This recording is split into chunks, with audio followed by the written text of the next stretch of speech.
The first game between Southeast Asia's Chaos Theory with Yugi Art on the bottom with Korea. op.ggskeleton's Chasyu on the top. Trying to get the first game for Southeast Asia. Haven't gotten a single win, especially coming from Kick's team. I think this very likely hints already a Golem deck from Chasyu. Just waiting for the moment. No, never mind. Drops down the Golem Gang to start us off. Trying to get the zap down from Yugi Art to make sure. Yugi Art actually wants to take some damage to the left side. Look at this. Get 100. Speaking of Golem decks, then we're starting to see Another minion. okay, minion horde. How can they take care of this? Poison, very nicely done. That's not gonna be a problem, but still it's gonna take a lot of damage. A lot of damage, actually. Yes, indeed. 1,000 plus takes out the Elixir Collector as well. Yeah, 1456. The miner taking care of the Elixir Collector, while the minion horde was definitely in the tracks there. And it's in the perfect cycle for Chasyu against the Golem now. See, wow. Elixir Collector for both sides. Golem right down. Yugi Art starts his push already, but Chasyu, Golem's very slow. You can actually get value off of the Elixir Collector already, so he drops it right after. Okay, there we go. Gonna just try to make sure that nothing else can come from Yugi Art. See, the three Musketeers, very much a very direct counter. Look at that damage from all those triple the bullets. Golems go down straight from the damage, only from the three Musketeers. Literally, look at the Golem did 400 damage at max. And with the Elixir Collector available, he's on the lead. Look at that. He used the Elixir Collector against three Musketeers rushing in. What was that, Yugi Art? And he's gonna be down to 566 on the right tower. It was expensive, very expensive move. Only having the Lumberjack available for himself. Bandit not really the best tool against the push like that. I think even with the cards available for him right now, look at that, Dark Prince and the minion. Or can he actually defend against it? He does have Zap, but basically it's going to be tower down already. I mean, the Zap is fine, but you know, how long are you going to keep the minion horde at bay? Especially talking about this Dark Prince doing damage as well. Gonna get down to 2-8-10. You got throwing everything that he has on his hand right now, even the poison. Actually, a great one. Yeah. Having the rage going directly to the tower will do a significant amount of damage. Look at the number dropping down. That melted. Oh my word! The three Musketeers, once they were gone by that poison. Look at that! Elixir Collector basically wasted. 3 crowns. He's going all the way in. 3 crowns. I think we might see that from Yugi Art. Does have another Lumberjack. Okay. Diving in directly to King Tower. Going below 2,000. It is going to be 3 crowns. Wow! Yugi Art showing what is up, and just absolutely giving up the right tower, and had the left tower on his sides there, and that 3 Musketeer, he knew start to the day with Ojin Entis pulling off a very spectacular win, 2-0, 2-0 on both ends to get that win. But Yugi Art trying to show that Southeast Asia is not going to die out so easily. It's going to be starting down at the bottom with the Elixir Collector. Ooh, a Zap Cycle to the tower only. Wow. Not damaging the Elixir Collector as well. So Yugi Art off to a great start, I would say. Okay, the biggest loss of trades there. Giant being used this time around instead of the Golem. So I wonder what he's thinking there, Yugi Art. So he's going to be summoning that, trying to make sure he can push all the way to the tower. There's Sparky! Are you serious, Yugi Art? Sparky for the first time ever! Are you serious? I saw that, I heard that noise, and something is sitting here for quite a while here. He's going to make the push. Let's see how heavy of a push he can actually make it happen. And the Wizard, are you serious? What is this deck? Coming in from Yugi Art?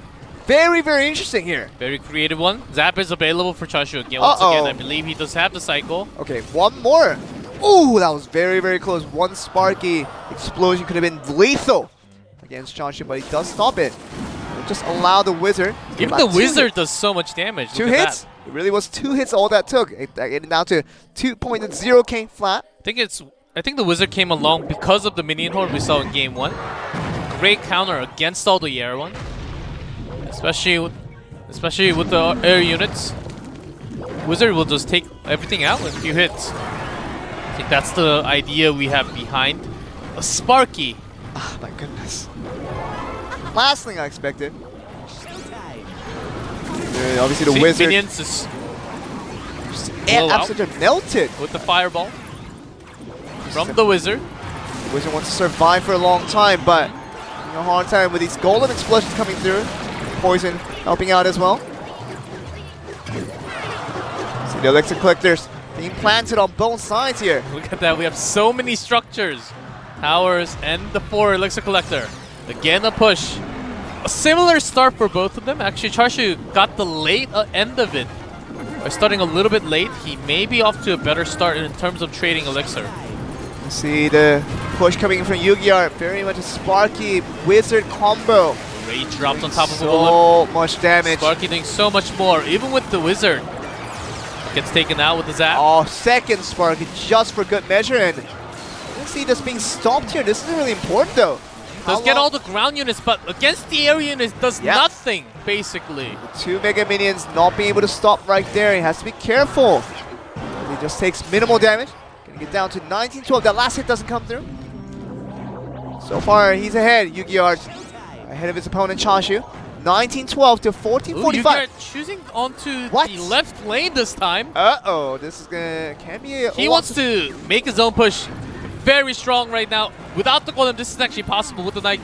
Dark Prince pushing right now with the rage push, and he does have everything. Oh, this is the overtime. Into the tower now, going straight in. All or nothing, Sparky, one more hit, and that's gonna be it. Whoa, my goodness, Yugi bringing something for the very first time in Clash Royale League Asia. Performance by Chaos Theory. That 1v1, 2v2 each here. We already have the Balloon and the Freeze from Chaos Theory. The winning card for OG and Entis in match number 1. And compared to that, we do also have a Balloon and the Rage, even with the Flying Machine from op.ggskeleton. Lots of spells available for both teams. See the Golem being summoned on both sides. A little bit earlier for EuiChan and someone for op.ggskeleton.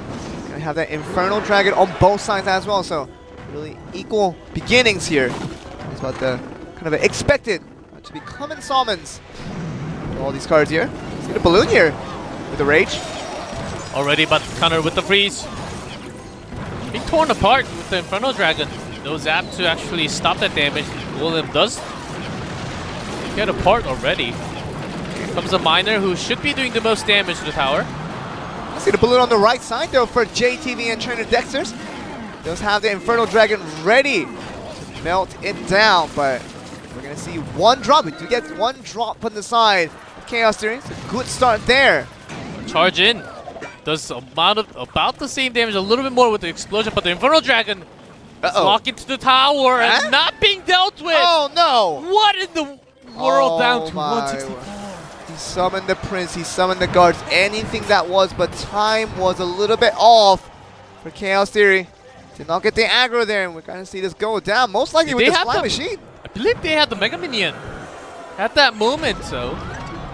And they didn't really have as much of an impact onto their counter push onto the right side either. Yeah, and it really was about trying to throw that aggro away, allow that Princess Tower to get all of the Balloon, but oh man, that was a really huge one with the Infernal Dragon. Just a 0.1 second late spawn from them.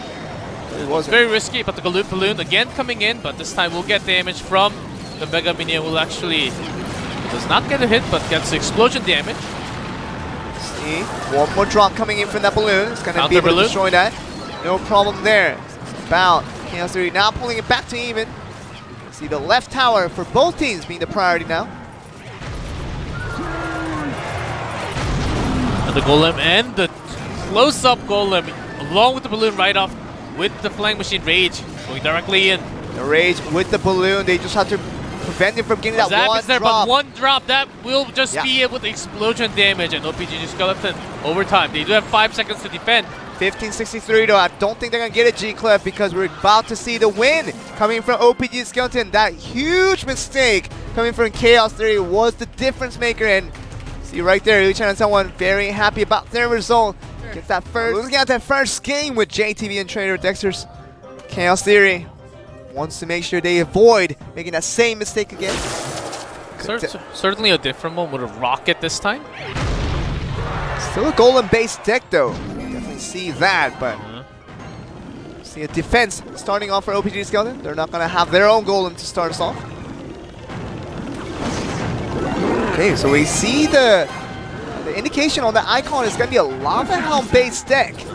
Inside OPG Skeleton. I was wondering why we don't see the golem. Of course, they didn't have that in their starting hand as well. Now we're finally gonna see the Lava Hound here, taking the aggro away from the Infernal Dragon. So, whoa! So that's a waste of 7 elixirs right there. Not the best of starts for OPG Skeleton in that occasion. I think they were trying to delay it possibly, but should have been placed a little bit farther back if they wanted to make their own push. Now this Prince will actually get cancelled by it. The charge does not come, but direct hits 3 times. 3 hits. That's a lot of damage. Talking about 3 hits coming from it, and the balloon now continuing on that pressure. And even the double zap consumed for that to stop the damage. Right, and the miners are kind of free time along the paths here, and even the Mega Minion knocking off the Infernal Dragon as a whole. So OPG Skeleton, they lose so much there. Let's see how they can bounce back. Towers at the bottom. Pretty healthy, I would say. Compared to that against OPG Skeleton. Right one about half down. Left from about 1,000 down. Now this looks like a better push for them now. Yeah, Lava Hound was wasted last time around, just heading its aggro directly to the Infernal Dragon. That's the last thing you want. And we saw that 7 elixirs really go to waste. This Tombstone actually helps OPG Skeleton a little bit by slowing down the Infernal Dragon. So look at that double miner and a great counter balloon. Balloon on the left here. He does have it ready for the Mega Minion to take care of that aspect. Be dropping it down 1371 to the side of Chaos Theory with 1127 now to the side of the right side of the tower for OPG Skeleton. Let's get the charge into the tower with the Dark Prince. Makes it about as even. Double Lava Hound though. You see it being countered by the double Lava Hound. That's going to be just coming through. The Golem really not making it to play here. Lava Hound does not directly do the damage to the tower too much, even with the pups, but the Golem actually doing so much more damage on the left side. Lava Hound still doing a lot of damage. The second one is still alive, putting a lot of damage, and 5 seconds left to go, and he's still continuing on damage. I don't think the Mega Minion will have what it takes. It's going to be able to destroy it in the end. With the Fireball, and that should be it with the poison. OPG Skeleton bringing it right back, and seems like 1v1 was a struggle for these guys, and Yugi are pulled off the creative strat on the way with Chaos Theory having their last hopes against OPG Skeleton. In this ace match, JayTV looking to be the savior and the hero, any word you want to call him, against EuiChan from OPG Skeleton, who's trying to do just the same for his team. EuiChan does have a lot of data for 2v2, but not as much for 1v1. Wonder what he brought without the balloon in this case. They play one with the Elixir Collector ban, and he was not the one that he banned. He was banned against the balloon. Right now we see players holding off from making any proactive plays, other than EuiChan just cycling through that sap, just putting on the tower there. I do feel a lot more as they're waiting for now. Just one big great push. Should just be close to be ending the game. There's the Tombstone off right at 2 minutes. It's going to start right at 2 minutes instead of the 1 minute mark. Notice the Prince is going to be used to counter the Tombstone that came through. I think she was just looking for the cycle and the big push with the Lava Hound already from EuiChan. Fireball tossed down. Okay, so we can see the Mega Minion being targeted here. The Electro Wizard actually. Yeah. It's going to be a great counter against the Infernal Dragon who's trying to get the job done. You see that Lava Hound push. Not the most successful for the side of EuiChan. We're going to have to spend Electro Wizard because the Mega Minion did survive from the Fireball. Yeah. And everything was locked onto the Lava Hound instead. It was really important that he had the Electro Wizard to counter against the Infernal Dragon that came from EuiChan.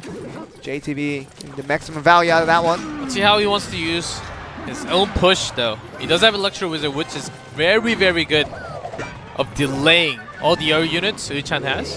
Very slow, steady.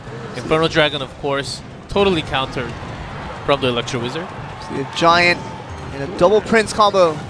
Looking like it's going to be played right here. The Mega just taking care of.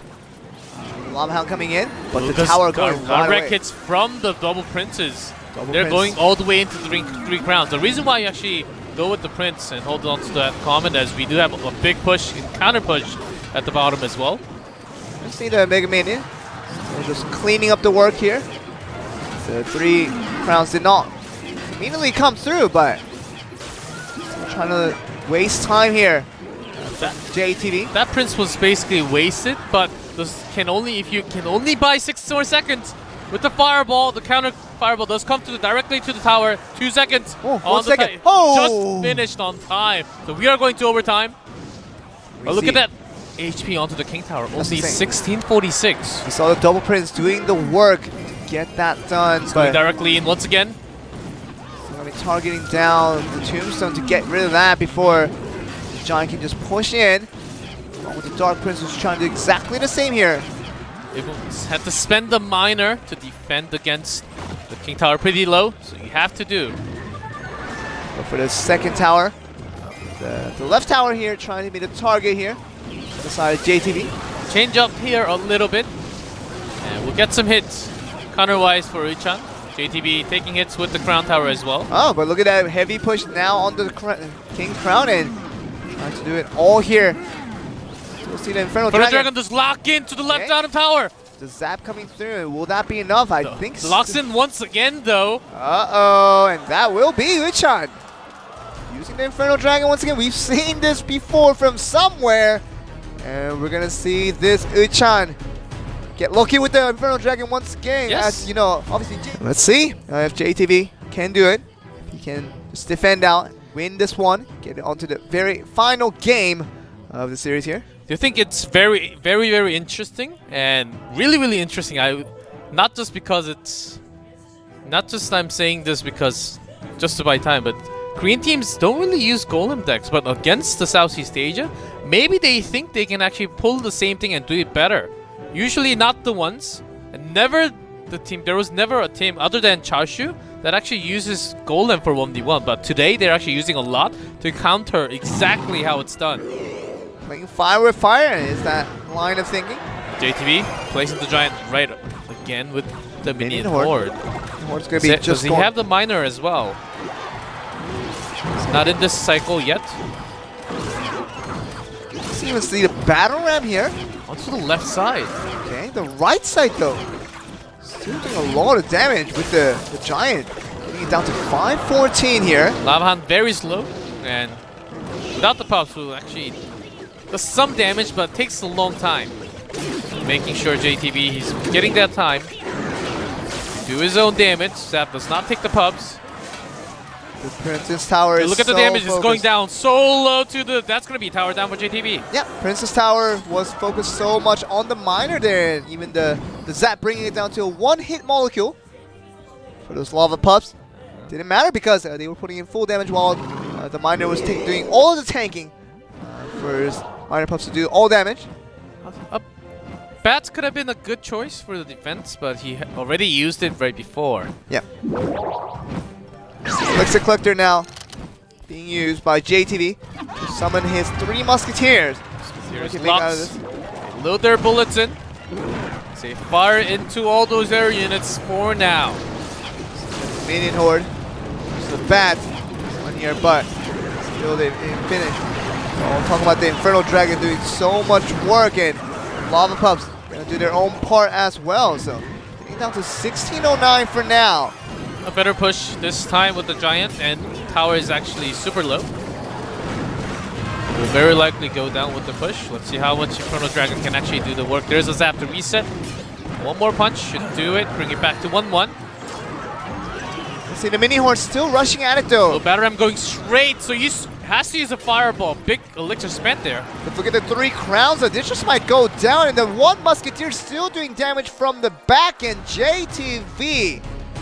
It's not going to go down so easily. It's going to bring us right into the very last game. JayTV trying to finish off strong. Did start off a comeback here after losing that game 1. Won that game 2. Yeah, you talk about that. Elixir Collectors being planted on both sides. So similar line of thinking for JayTV. EuiChan does get that first draw. Yeah, they don't want to go all the way to the overtime. They want to finish it quickly. Look at that. Golem with the Giant. Again, JayTV having a similar deck from before. Look at this though. He's stopping in here. The minion doing a very good job. You saw that double duty zap right there. Stopping the battle ram from charging and also stopping the bat. Trying to counter the minions. Very nicely done there. Very good trade, but Golem will be having a better push. Even Minion Horde comes down for JayTV for the defense. Golem will actually get few hits onto directly the tower. Battle Ram going to that mark, not strike into the tower. But the Barbarians will. 3 Musketeers now for defense for EuiChan. Still gonna have his tower fall down to 1669. Because he knows that JayTV doesn't have a crazy big of a spell to actually deal with it. Okay, but he does have his own 3 Musketeers. Something that we didn't expect. Still gonna be going down in a pretty fervent trades.